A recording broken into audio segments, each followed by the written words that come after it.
Take a second to imagine that a scientist offers you a deal. You lie down in a comfortable bed. Nurses take care of your body. You're plugged into a machine that stimulates your brain directly. Inside this simulation, you experience everything you've ever wanted. Adventure, love, success, achievement, perfect happiness. All faultlessly calibrated to your desires. It feels completely legit. You won't know you're in the machine. You'll think you're actually living this incredible life. There's just one catch. None of it is real. You're told that before you enter. The question is, would you plug in? This is the Experience Machine, a thought experiment proposed by philosopher Robert Nozick in 1974. Most people when asked say no and refuse, even when promised unlimited pleasure and perfect experiences. Most people choose reality over simulation. Why? Because humans still ultimately value more than just feeling good. We care about authenticity, about living life as properly as we can and not merely experiencing the sensation of living it. In other words, we value reality even if it can be messy and challenging sometimes. Now meet Mark Zuckerberg, who in October 2021 stood before the world and announced that humanity's future wasn't in reality at all. Our future was in the Metaverse, a virtual world where you'd work, socialize, exercise, and live. Not as an escape like a normal video game, but as our primary existence. He was willing to bet $70 billion that Nozick was wrong, that when offered the chance to plug into a machine, we'd all jump from our chairs and say yes. He was spectacularly, catastrophically wrong, and thank God for that. And the Metaverse went on to become Big Tech's most notorious failure. But the future might not always be that way. You see, it's fair to say that the Metaverse got off to a great start, all stemming from one of tech's grandest ambitions. When Zuckerberg first announced the rebranding of Facebook as Meta, it felt like technology was about to write a new chapter that mirrored huge milestones such as the personal computer going mainstream, or just the creation of the internet itself. He demonstrated the future by diving into the Metaverse himself, where he and his friends sat around in space playing cards, chatting casually as if gravity was optional. You could bring anything into this world: music, art, images, games. You could throw surprise birthday parties or host virtual concerts. The main point was, it broke down the barrier between our imaginations and the world we want to live in. It's a compelling pitch in a world where people are more dissatisfied with real life than ever. And it felt like a logical progression as well, because one of technology's main aims is to reduce friction and make processes faster and smoother. Think about the first pieces of technology humans ever made, like the wheel. It solved the very pressing practical challenge of moving heavy items from A to B, quite literally removing friction in the process. Now think about when Facebook invented the original like button. Instead of taking the time out of your day to write a comment on someone's photo or status, you can then just sum it all up as one single action that takes a fraction of a second.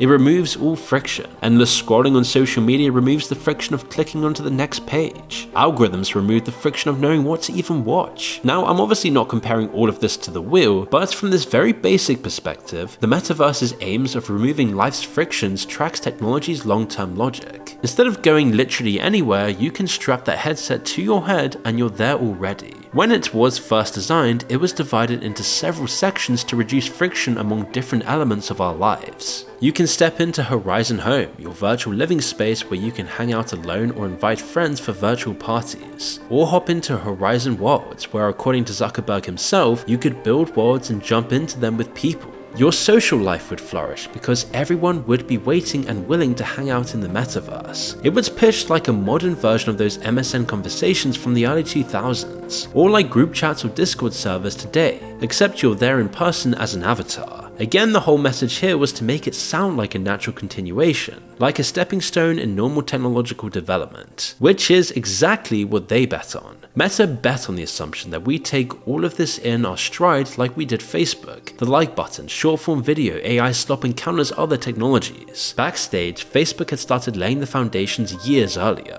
They acquired Oculus, the OG virtual reality startup, for around $2 billion. In 2020, they formed Reality Labs, a new division dedicated entirely to the Metaverse, where they redirected thousands of top engineers. As what's disturbing about the metaverse isn't just the headsets or virtual worlds, it's the direction we're moving in. Every new digital layer means more data, more tracking, more systems quietly watching from the background. And that's already happening right now in ways far more invasive than most people realize. Let me show you this. This is a real report from data brokers. It's 11 pages long. They claim to know your name, address history, phone numbers, relatives, work history, interests, even patterns about when you're most likely to respond online, all collected without your consent and sold to basically anyone willing to pay. This isn't personalized ads. This is a shadow version of your life being traded for profit. They make billions doing this, and they make almost no effort to stop scammers, stalkers, or criminals from buying it. That's why today's sponsor actually matters. Aura, our video sponsor, helps you fight back, as Aura identifies data brokers selling your personal information and automatically removes it, then keeps it off. You don't have to chase hundreds of shady sites yourself. Aura does the hard part for you, and unlike other services, Aura bundles everything together. Dark web alerts, real-time fraud monitoring, a secure VPN, antivirus, password manager, 24/7 US-based support, and $5 million in identity theft insurance if something does go wrong. We're not going off the grid, but we don't have to be completely exposed either. And you can try Aura for free for 14 days at aura.com/moon. I'm not leaving myself vulnerable, and you shouldn't either. Here's something else that's critical to understand how this timeline evolved. Facebook desperately needed to pivot after the Cambridge Analytica scandal, which exposed how 87 million users' data was harvested to manipulate elections worldwide. The Social Dilemma documentary revealed how social media was engineered to exploit human psychology. Zuck really just became the weird poster boy. The lizard persona was what everyone hated about big tech. It was weird, awkward, vacant, out of touch, emotionless, and not representative of the population he wanted to change. Before Zuckerberg, people tolerated, liked, or even loved leaders like Steve Jobs and Elon Musk. Zuckerberg flipped that on its head. Facebook wasn't cool anymore, it wasn't trusted, and it definitely wasn't loved. So when it became Meta, it was both a literal and metaphorical escape from what Facebook had become. A shiny new virtual world, a fresh name, no news feeds, no misinformation scandals, no hearings, just avatars and endless possibilities. And then, as they were warming us up to the idea of retreating into their new world, the COVID lockdowns hit everyone. For nearly 2 years, we'd been forced into a massive digital experiment. Remember how we lived and learned on Zoom calls, celebrated birthdays over video chats, attended virtual weddings, virtual concerts, and worked from home while staring at screens for 12 hours a day? Suddenly, the metaverse started looking almost necessary. Numerous other virtual reality companies entered the game, only to totally evaporate when everything lifted. That was really a crazy time for technology and a bubble that just makes no sense today. People spending literally millions on Bored Ape NFTs that are now worth pennies. Snoop Dogg launched his own Snoopverse and created his own virtual mansion, complete with NFT drops, private events, and music experiences. People literally paid $450,000 just to own property near his estate. Celebrities announced Metaverse concerts, and they even brought Biggie Smalls back from the dead with the notorious Big Sky's the Limit, a VR concert experience in December 2022. Big brands like Nike, Gucci, and Walmart all joined the party. Gucci sold a virtual handbag in Roblox for $4,115. Yes, that's more expensive than the real physical bag cost in actual stores. People were literally paying more for pixels than leather. So you can see how Meta had every reason to believe they were onto an absolute winner going into 2022. That year, Citibank made this extraordinary prediction. Quote, the total addressable market for the metaverse could be between $8 trillion and $13 trillion by 2030, with total metaverse users numbering around 5 billion. This is over half of the world's population, basically the same as smartphones. Imagine everyone you know with smartphones plugging themselves into the metaverse every day. This is what venture capitalists genuinely expected. But it wasn't long after that wild prediction that the dominoes started falling. The metaverse today is just totally dead, looking more like this. Where is everybody? Less than a year after launch, Horizon Worlds reportedly had a pathetic 200,000 monthly active users, and those numbers just kept falling to then hit 8,000 and then fewer than 1,000 people globally across the entire platform. And that was 2 years ago, so it's probably an absolute ghost town now. Let's put this into perspective. Citibank was predicting 5 billion users. Meta got, at best, a few 100,000, and at worst, under 1,000 at any given time. Which brings us to the most important question of all. When everything, including fate itself, lined up to make the metaverse successful, how did it exactly go so drastically wrong? The experience machine gave 3 specific reasons why humans would refuse to plug into a system like the metaverse, even when promised unlimited pleasure and perfect experiences. First, we actually want to do things, not just experience the sensation of doing them. There's a difference between climbing a real mountain and simulating the feeling of climbing one. Second, we want to be a certain type of person. As Nozick put it, someone floating in a tank is an indeterminate blob. Is he courageous, kind, intelligent, witty, loving? It's not merely that it's difficult to tell, there's no way he is. Plugging into the machine is a kind of suicide. In other words, you can't be brave in a simulation because there's no real risk. You can't be kind because your actions have no genuine impact. Your character, your identity requires actual choices with actual consequences in the real world. Thirdly, plugging into a machine limits us to a manufactured reality, so there's no contact with any deeper reality, no genuine discovery, nothing surprising. Everything is designed, created, and controlled. The metaverse was asking people to do exactly what Nozick predicted they'd refuse. Meta essentially built a $70 billion experience machine, then acted shocked when people said no. People were just horrified that they even thought they could pull this off. And luckily, modern psychology has seemingly proven Nozick right repeatedly. Multiple studies since 2010 have tested variations of the experience machine on real people, tweaking scenarios and framing to eliminate bias, and people still refused to plug in. Even when they told subjects they were already inside and could stay if they wanted, the majority would still always choose reality over simulation. Zuckerberg seemingly thought that none of this mattered, and that just because the technology is there and looks cool, everyone will want to use it. The bottom line is that it doesn't work like that. The biologist E.O. Wilson once said, "The real problem of humanity is the following. We have Paleolithic emotions, medieval institutions, and godlike technology. Our brains evolved for small tribes, for face-to-face interaction, for reading body language and facial expressions. We're wired to trust what we can see and touch. Now we're living in a world of infinite connectivity, algorithmic feeds, and virtual experiences, all technology that moves faster than evolution ever could." Tech exploited this void ruthlessly, turning likes into dopamine hits and outrage into engagement, and removing friction from human interaction. Don't walk to a store, order online. Don't meet friends in person, just text them. Don't make a phone call, send a message. We all know the very tools designed to connect us were making us feel more alone than ever. This was the big scandal in the 2010s with Facebook altogether. The lie that it's ever been social at all. But those are all just the problems. What Meta failed to understand was that the metaverse solution doesn't solve those problems. We're running Stone Age social software with emotional systems that weren't designed for virtual worlds. You can exploit it, but changing it is a different proposition. Meta seemed to think this was a temporary technical issue they could fix by improving graphics or making avatars more realistic. But the first reason the metaverse failed so spectacularly wasn't technical at all. It was existential. Meta's solution ticked all the boxes from a business perspective. It aimed to remove even more friction by asking us to strap on headsets and enter virtual spaces to bring us together again. But it didn't solve the problem because it didn't bring us together. The important distinction is that we do accept virtual experiences for escapism, such as gaming, entertainment, and things understood to be fantasy.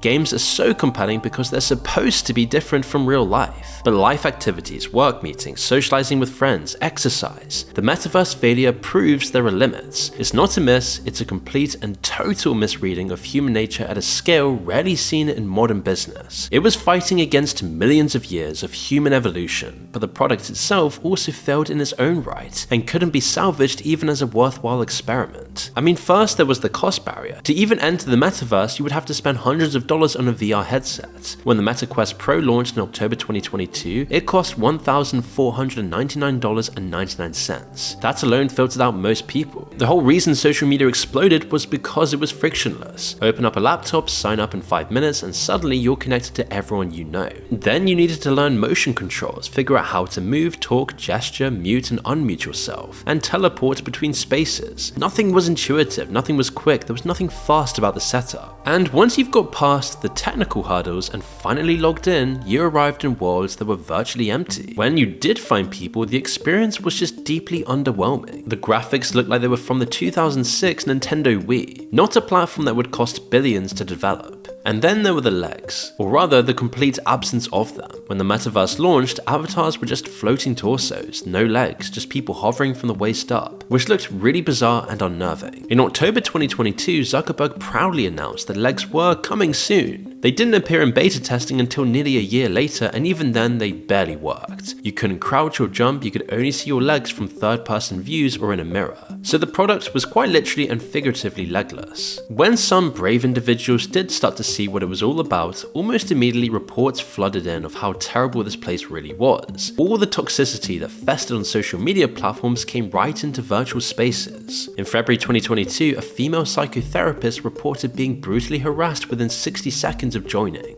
Male avatars surrounded her, making explicit gestures and comments. She said, "Within 60 seconds of joining, I was verbally and sexually harassed. 3 to 4 male avatars with male voices essentially, but virtually, gang raped my avatar and took photos." In those early days, it was easy to view the metaverse as not quite ready, but the longer things went on, you began to understand it wasn't only the product that was broken, it was the entire system behind it. Remember, Facebook had become one of the most successful companies in history by developing a product that fundamentally changed how humans communicate. They were great at social media, but what happened behind the scenes with the metaverse shows the wheels came off on more levels than one. John Carmack, one of gaming's most legendary engineers, the mind behind Doom and Quake, left Meta in 2022, and his exit was devastating. In public posts and internal memos that later leaked, Carmack didn't hold back. He described Meta's VR efforts as bloated, slow, and wildly inefficient. Inside Meta, employees reportedly couldn't even agree on what the metaverse even was. One group thought they were building YouTube, another thought it was supposed to be a casual World of Warcraft. Was it a platform, a product, a social space, a software suite? Nobody was quite sure. Zuckerberg's hopelessly vague catchphrase slogans like "move fast, build awesome things, and live in the future" really weren't helping.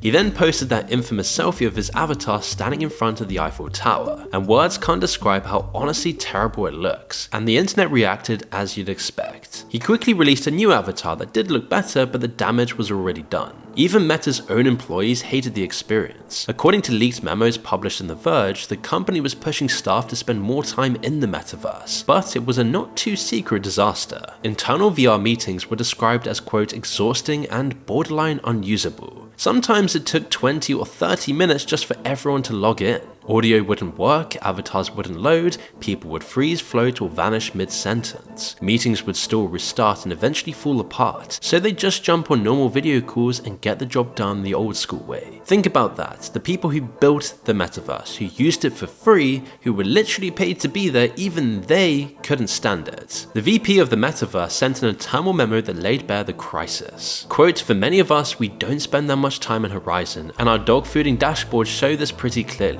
Why is that? Why don't we love the product we've built so much that we use it all the time? The simple truth is, if we don't love it, how can we expect our users to love it?" But even after that, he tried to brainwash himself and others, saying, quote, "Everyone in this organization should make it their mission to fall in love with Horizon worlds." But eventually, the financials showed what we all know now. Meta's Reality Labs division posted an operating loss of about $13.7 billion in a single year. The company's stock had fallen roughly 70% from its peak. For the first time in nearly 20 years, Facebook was in survival mode. Mass layoffs followed, and between November 2022 and May 2023, approximately 20,000 employees were cut, which is roughly a quarter of the entire workforce. That's just absolutely insane considering how big and powerful Facebook had just been a few years before. By 2024, Meta quietly made another move, opening Horizon OS to non-Meta hardware. On the surface, it sounded like expansion. In reality, it was an admission that Meta couldn't sustain this ecosystem alone. So after all of that, where did Meta go? Well, to be fair to them, they did retreat sensibly to AR glasses. We've all seen the posts tagged with "made with Meta Ray-Ban glasses" flooding our Instagram streams. Once the metaverse hype collapsed, Meta quietly doubled down on this idea, and we now know it's doing pretty well. By the end of 2024, 1 million had been sold, and the next evolution released in 2025 with an augmented reality display embedded in the lens is even more popular. Sales tripled in the first half of 2025, and with another partnership with Oakley, Meta may have now suddenly found a niche. Let's think about the qualitative difference between AR and VR. AR works with our world and by definition augments it, while VR virtualizes it. While these technologies are often proposed to exist in a continuum, AR poses a very different existential question to swerve around the experience machine's problem. In fact, Meta's AR and VR products couldn't be more polarized. Meta's Ray-Ban glasses are designed to film the world from our perspective in a way other cameras, even smartphones, can't. They're positioned at eye level, creating content that feels natural, bringing others into the user's perspective of the physical world we inhabit. And VR isn't necessarily dead and lives to fight another day. Quest headsets still exist, as does the Metaverse, but it's just a major puzzle for futurists everywhere. People have been saying it'll be the next best thing for over 30 years, but it just hasn't happened. The Apple Vision Pro proved that too, showing how fundamental the challenges really are and how much people really reject this kind of technology. And so when all is said and done, the Metaverse might just be the most expensive technological prescription ever written for a disease nobody had. Big tech is usually amazing at creating problems and then selling us the solutions, but they really screwed this one up by looking at a world exhausted by screens and just giving us more screens. They saw isolation caused by convenient technology and sold more convenient technology as the solution, except with one key difference. This time it was entirely fake. You can see parallels to AI now. AI technology is inescapable. The market is booming, but all the tech companies are buying into their own hype, buying from each other in a circular monopoly that's inflating the numbers through intense speculation. It's way bigger than even the Metaverse and is a more credible technology for now. It could also breathe new life into the Metaverse with self-creating virtual worlds that make something like the experience machine more possible and dystopianly controllable. But you've got to ask yourself the question, do people even like or want this AI technology? If you give people the option, would they go back to a time where art and music was created the proper human way, when writing wasn't full of AI filler words and our social media feeds were full of real content we could trust? Big tech is constantly ramming AI features into phones and computers, but so few people are using them. Microsoft made a big deal about integrating Copilot into all of their products, but does anyone really use it? Same with Google's AI features, same with the ones Apple embedded into iPhones. Sure, there's undoubtedly some useful workflows, but like the Metaverse, can it justify the industry predictions?